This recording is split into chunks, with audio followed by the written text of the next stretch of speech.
Good evening, everybody. We are back to do a quick and hopefully a little bit of fun video. Oops, I guess I helped you turn it around right. Tonight, I thought we would do a couple little things. The main objective is going to be to see if those two Tsukas will fit the swords that they came off of. And those would be the two Tsukas that were repaired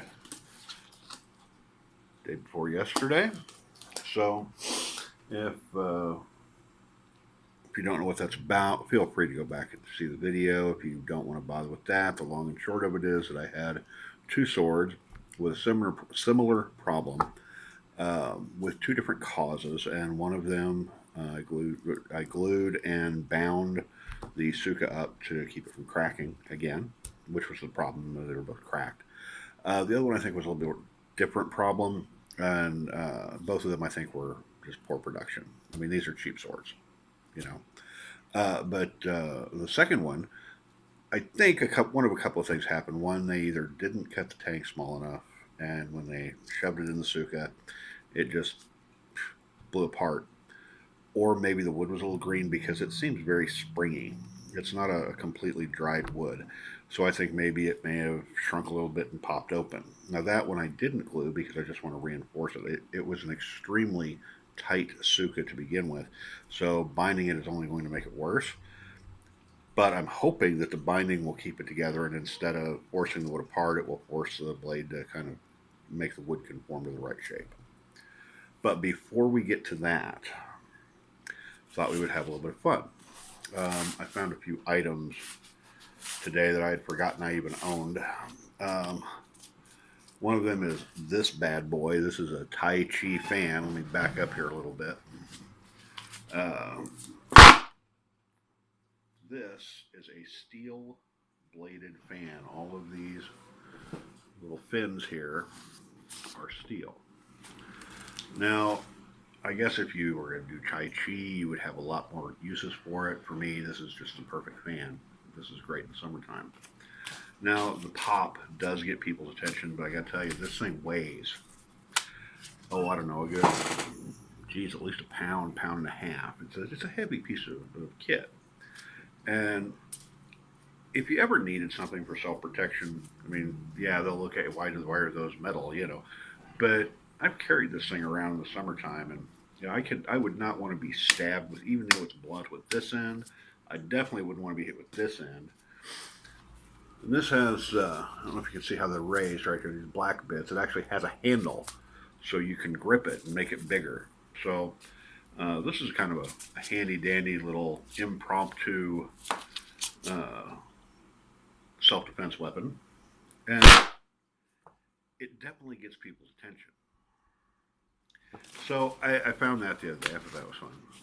Another thing I found, which was something I'd forgotten I have, if you followed my channel for the, 6 or 8 videos I've done so far, in the very first one, during an unboxing for my 1060 Koto, I had mentioned that I used to be in the Renaissance Festival, which is where all of my experience with swords comes from. And the other day, I found this lying in the closet. Now, this was a broken bit of uh, epee that we had gotten from doing a show. And I went ahead, I did this 10 years ago. Because I built this right when the steampunk craze was starting. So I took this broken sword and I sharpened it up. It's got a pretty significant point on it. I don't know if how well you can see that, but it's pretty sharp. It's You can see that it's obviously not as long as a normal sword of this kind. And somebody had given me an old clock, so the first thing I did, of course, was take it and bust it up against the wall. And I took off this gear, which still works, and I put on, just using regular copper and brass tubing that I found at the hardware store, just using regular water pipe fittings. Made the handle and then took another couple of gears off of the backside, and use those as my pommel cap. And then, because you have to have something to carry your sword in, I thought, well, wouldn't it be fun if this is going to be a steampunk project to build something out of copper? So the scabbard is nothing but copper from the hardware store. And I had built that for my daughter, who was heavily interested in steampunk. Then she realized, oh, it's going to be work to do anything in steampunk, and her interest quickly waned. So that's fun. And the other thing I found, this is an interesting little thing. This is one of my camping tools. This is a marbles machete. It is a wonderful little sword-like object. I believe these are currently going for still less than $30 on Amazon.com. Now, Marbles is an interesting company. They do a lot of things, and one of the things they do is machetes. Since I've got this here, you'll notice it's got the fuller on one side, but not on the other. So, it's definitely your bargain basement kind of a machete. But the interesting thing about Marbles, there, you can read that or not, made in El Salvador by a company that deals exclusively in 1075 machetes. So this little machete, and it's a tough little beast, is actually better steel than a lot of low budget katanas that you'll see out there, including mine. Um, so I thought I would trot those out for a quick minute before we get to the fun part. I actually have a few projects I've got to do, which is why I've got my gloves on. That and I just ate, so I don't want to get grease all over my swords. But a couple of little projects that need to be done before I get to those Tsukas. The first one is I need to manufacture a couple of new Mekugi pegs. Now, this is going to be a process. These will not go on for probably 2 or 3 times of me cleaning this, because I've got to work this a little bit every time. And I want to show you this. If you're a traditionalist, you may want to look away. What you need for this project is a hammer. The hell is that? There we go. A hammer. Hard hammer is best for this. You will need your bare blade with a drilled hole. And you will need this. Now you'll notice we're talking about making a Mekugi peg without using a knife. I may need a knife in a minute, actually, just for basics. So, just for display purposes, let me grab that. Now, these are bamboo skewers. I pay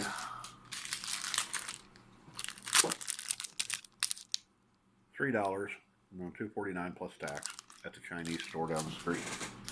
One little dollar store kind of thing. So I would check the dollar store in your area, and I buy these things for $3 for a lot of 50.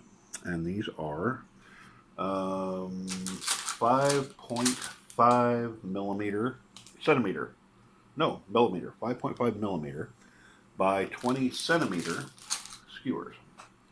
So give or take less than a quarter inch by a little more than 6.5 inches. So we're going to take this, and this happens to be the right size. I've already double checked this so I don't look like a complete idiot, which is actually kind of hard for me to do. I usually do look like a complete idiot. Now we're going to take the peg and make sure that it's bigger than the hole. Okay? And it is. So that's a good sign. I can't do this on screen because I need to do this on my lap. What we're going to do is, with that firmly seated in there, and you want to make sure this is at the angle that it's that the hole is, we're going to take this peg and simply, you'll want to put your, like when you do this, whatever you do it on, You want to rest this stuff close together. You want a short span. You want that to be as short as possible because you don't want to bend the blade. So I've got to do this down here with my knees together. And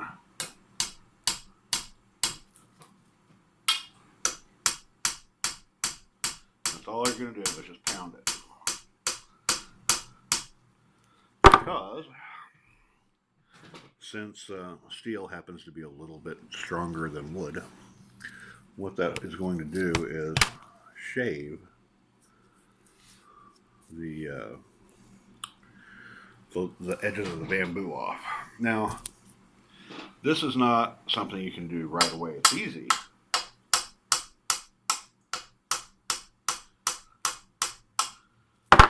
But take this out. All right.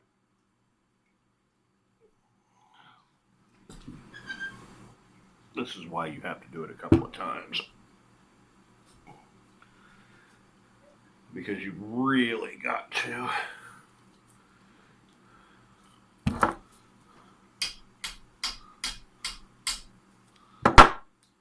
work this thing in and out, because if you'll notice what it's doing, it's also shaving it on the way out.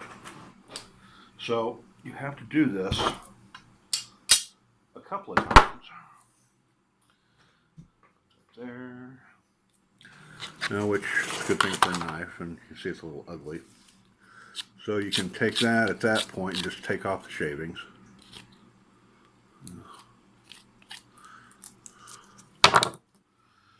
And then it's just the same thing.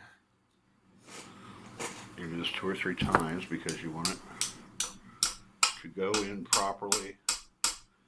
You don't want there to be a whole lot of play in it, but you don't want to do it too much because you still have to be able to get the damn thing in and out. So here we go. We're just going to scrape this down a little bit for looks. All right, now what we have is a Mekugi peg that is the exact size of the hole. All right, we can go ahead and cut that down now, or we can keep working it as needed.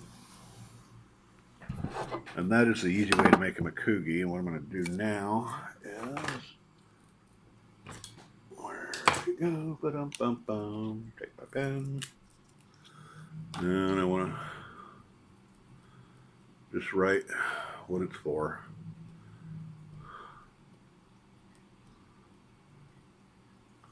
So I don't end up throwing this away later. And there we go.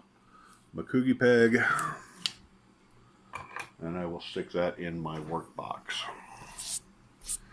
Alright, so there's a fun little project. I thought I would show you guys one other thing. I guess I had made some disparaging remarks about the workstation the other day, knife sharpener. For some people, those things are brilliant. One of the guys who I watch, Eric Hussein, I believe he uses a work sharp, and he's got just the sharpest fucking knives I've seen. I don't do machines well. I really don't. So everything I do is pretty much by hand, if I can get away with it. I don't even like power drills. I own one, but I don't even remember the last time I used it. So I'm going to show you a quick manual way to put a working edge on a blade. And by a working edge, I mean something that is sharp, but not just stupid sharp. And this works for swords, knives, whole 9 yards. And to prove that, I'm going to use this with a sword. I'm going to do this with a sword. Now, I have a piece of rubber that I use for this. This mess. And for this, we're going to need varying grits of sandpaper. I have everything from 800, I don't know if we'll be able to read this or not, to 7,000 grit. Today, going to be using 1500 grit. It's a little dirty because I've been using it. And all we're going to do is simply take the sandpaper. You can buy this at the auto parts store. We're going to cramp it to a table. You can do this however you want. The fellow I got this idea from has a workbench that he takes a hand sander like you would use for drywall, and he puts his sandpaper on that and turns it upside down and cranks it into the work table like a vise. And sorry, guess what I can do? I've got this out. All you're going to do, this is a really simple manual way to sharpen anything. You're going to find your blade. Each one is different, so that's kind of important. This table's a little wobbly, so that's why we're going to try and do this one. And you just want to get as much of the blade on there as you can, and you're just going to strop it. Now, instead of going this way, you're going to go this way. So, like how you would traditionally sharpen would be, like going back and forth, back and forth. Well, we're going to go back and forth, back and forth. And instead of trying to create a burl and then take the burl off, we're just going to basically polish the edge. And just want to, try and keep it even. And you want to use a fairly even number of strokes. Really simple. I can do this while I'm watching TV. In fact, I've got AK Bingo going right now.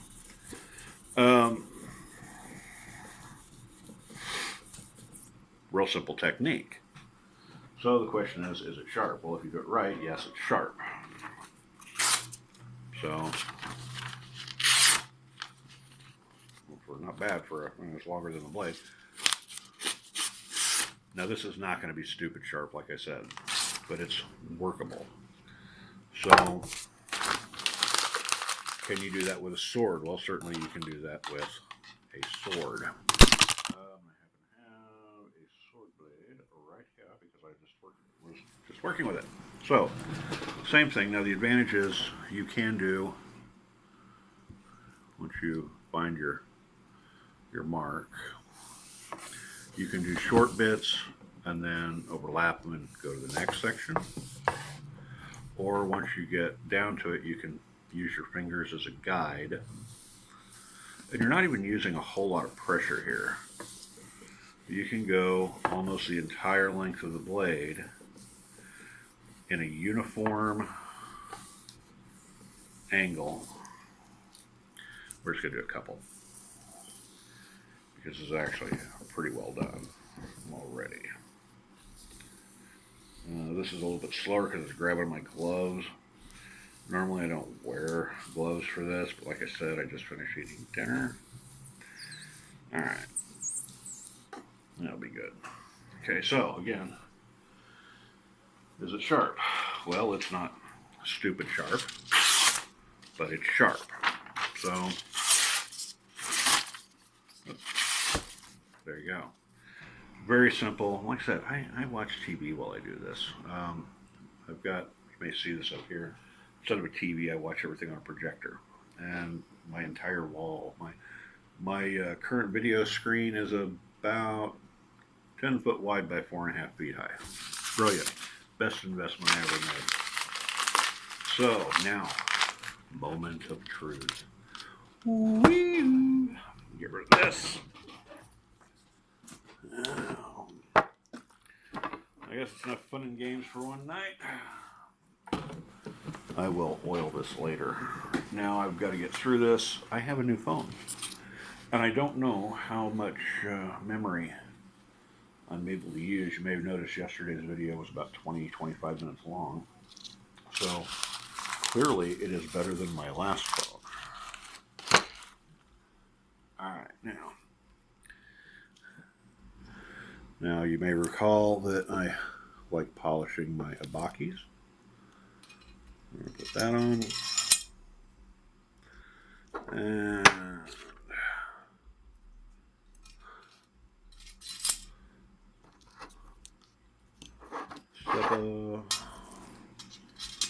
Tsuba. This is my handmade steel Tsuba. I just ordered a new piece of steel. This one, on recommendation of, I think it was Sword Buyer's Guide, I started with a particular size, and it turned out to be too small for this katana. So I ordered a thicker piece, so I'm going to make another one. Now that I've made one, I'm going to try and make a better one. So this one requires a little leather washer. And that's fine. I don't mind that. It actually helps soften the grip right there when you're holding on to it. So there we have that. And as you may recall from the last video, the binding agent we used, and you know, I knew I was going to forget something. I will be right back.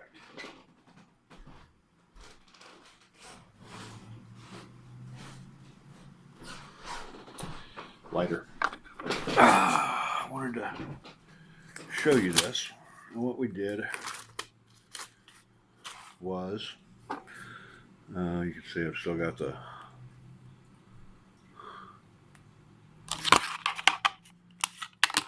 spare artificial sinew we were using on this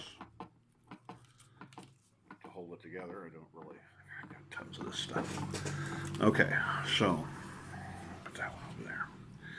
This one fit not super tight. In fact, I could just basically pull it off the end of the sword, but I had to kind of pound it in. And this one had a crack about here, which is pretty common.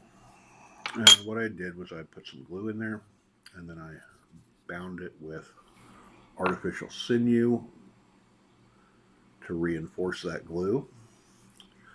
And what I want to do right now, before I put this thing together, is turn that knot into a semi-permanent knot. So as you can see, there's 2 bits of thread there. I'm just going to melt those down and press them down. And what that's going to do is put that into the wax below it, and that will keep it from unraveling. Easy peasy Japanesey. And this is an invisible repair. Right now, moment of truth, I'm going to see if it fits. Actually, this one I'm not as concerned about. The next one I think may be an issue.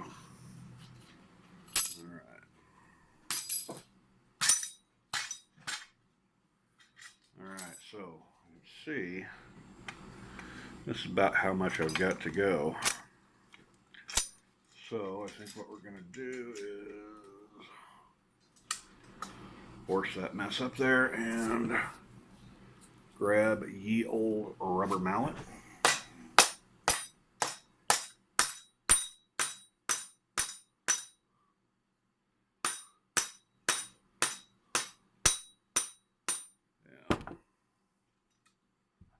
Be able to do this without ye old rubber mallet. There we go. You hear that? Thunk, thunk, thunk. No more ting, ting, ting. So we should be there. If we're not there, we're still pretty damn close. Now, for simplicity, I'm going to use my old Mekugi pens.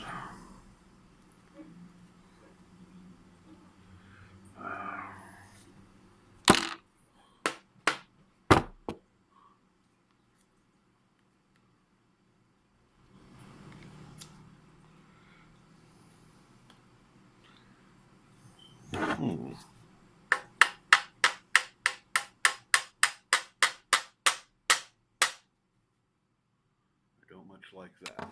Alright, so it's not a great fit.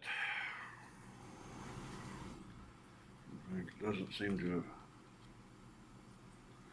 have gone anywhere near where I really need it to be. Yeah, this is what I was afraid of. Tightening it up has thrown it off. So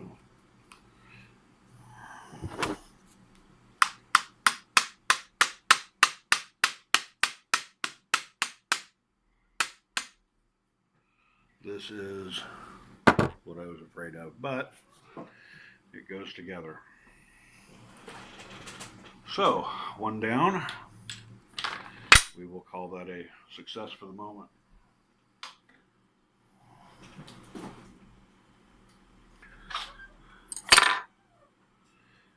This blade is a little bit different. It doesn't have a Tsuba, so it doesn't have any Seppa either. Oh, I can already feel this is going to be a nightmare. Yeah, that should at least go up to here.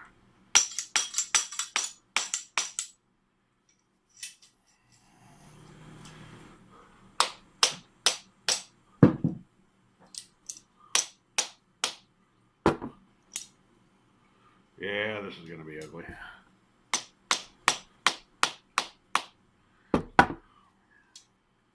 And I forgot to burn that, but we'll do it next time. Yeah, this is as far as it's going to go. So, got a couple of options here. And I think what I'm going to do is go with option 2. First option, of course, would be to take that apart and continue to use the sword with a broken Tsuka until I can just go out and get a brand new Tsuka. Or I'm going to sort of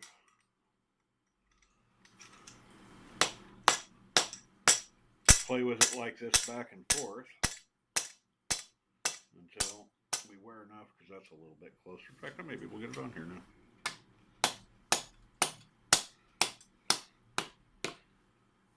Yeah. That's pretty good. I can't.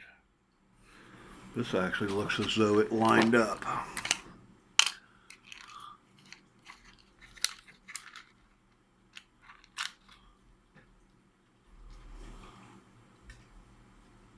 Perfect. All right, so this one is a complete success. All right. One last thing before I end this. Let me move this mess all out of the way. Don't need that anymore. Don't need that anymore. Don't need those anymore. What I need is this. Some of you may have noticed this. Some, maybe not. This is a Musashi blade, 1045.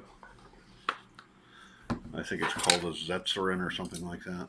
And it comes with this handy dandy cheap ass stainless steel knife, which, if you're going to get one of these things, it's not a bad sword. The knife sucks. All right, so what I wanted to show you quickly was I've long suspected that these are all essentially made in the same place, using fairly similar parts, and just kind of farmed out to whatever company wants to put them together. I've noticed this on different websites, where different websites will have not only the same options for customization, but it's actually the same pictures of the same options of customization. So you've got half a dozen people selling one type of Tsuba or one manufacturer's Tsuba. You've got half a dozen people selling somebody else's, whatever these are called, Kachafutra or Fukakatra or whatever. The sparkly bits. You've got one manufacturer who makes the sayas. These are not, they can't be all made in the same place. And here's why I say this. This is a Musashi. Musashi is part of the Musha brand. This is the lower budget end of Musashi. It's a 1045 Katana. This is a 1060 Makoto. Now, this was the first Katana I bought, and I bought it because I was intrigued. This is the only Makoto I have ever seen that isn't a 1045. And I think I mentioned it in my first video. I remember it sounded kind of goofy the way I said it. But in my research into katanas, I had never seen this. I didn't know that a 1060 Makoto existed. But what I want to show you is this. The parts are fairly well interchangeable. Okay, these fit perfectly in the saya of different companies. So these, I believe, are form made, mass produced, of course, but uh, the hand forging part of these does not come into shaping the blade clearly. So there's some sort of, whether it's a pattern, a formula, however it is they're doing it, whether they're just pounding them out and hand grinding them, you just stamp it out and hand grind it, which like they do with stainless steel, which on something like a 1045 or 1060, I'm sure you could probably do. But I want to show you something to kind of back this up a little bit. You'll notice that this is pretty well in there. I mean, it's not moving. Okay. Now this is the Musashi blade in the Makoto saya. This is the Makoto blade in the Musashi saya. I'm not even going to bother. It won't stay at all. Okay. Now what's interesting about this is that if we put them back in their proper size, that's a good fit. And this still is not a good fit.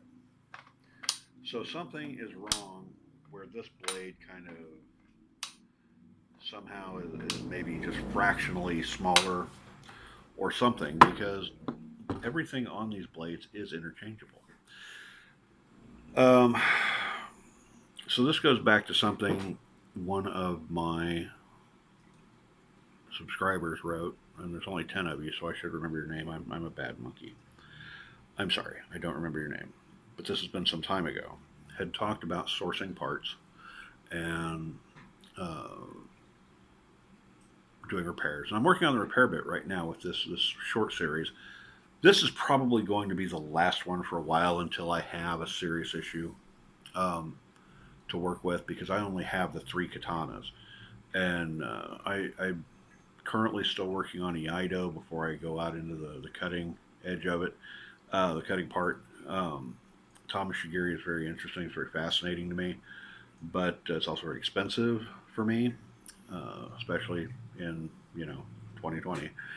Um, but I'm collecting water bottles, so we may go that route. So this is to sort of address that question I had in an earlier video. Um, Someone had asked me about that. If you want to source parts, Amazon, eBay, if you know the name of the part, you can probably find it. You can order sayas if you know who made your blade. Most companies you can order the saya from separately, whether it's Musashi, Makoto, Dites, any of these people. Dites is one of these people that they do the mass produce, you know, carbon copy website of everybody else. They have really good prices, and supposedly they have good blades. I don't know, but that may be my next katana, because I'm looking for 1095 or better. So anyway, you can order the parts. You can order the wrap, Sageo ribbon. If you wanted to rewrap your Tsuka, you could order just the ribbon. You can order the ray skin. You can order the Mekugi pegs. I would not order the Mekugi pegs. Those are clearly a goddamn ripoff. They're going to charge you $6 or $7 for 2 to 4 pegs. I can make 150 for $3. So, uh, yeah, don't look for other options on the Mekugis.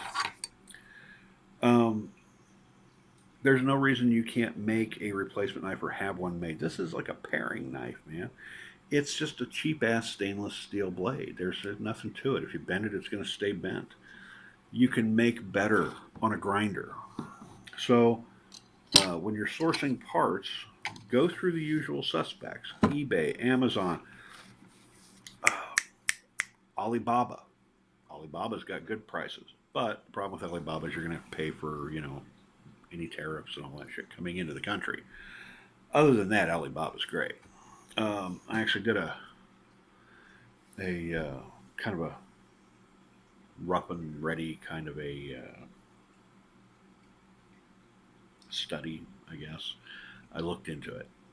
Um, and I found that if you were to buy a blade on Amazon, you pay about 100 bucks for a 1095 or a T10 blade. Okay, and you buy just the blade. It is actually cheaper to buy a cheap katana for all your other parts. And then, you're going to, even if you buy parts like that, if you're doing repairs, if you're doing replacements, you're going to have to know how to fix them. You're going to have to know how to take care of them. You can either do that in a traditional method or a non-traditional method. It doesn't matter. It's your blade. Make it yours. Own that motherfucker. So anyway, that's it. We've hit a lot of ground tonight, and thanks for joining me. I'm going to get back to AKB 48.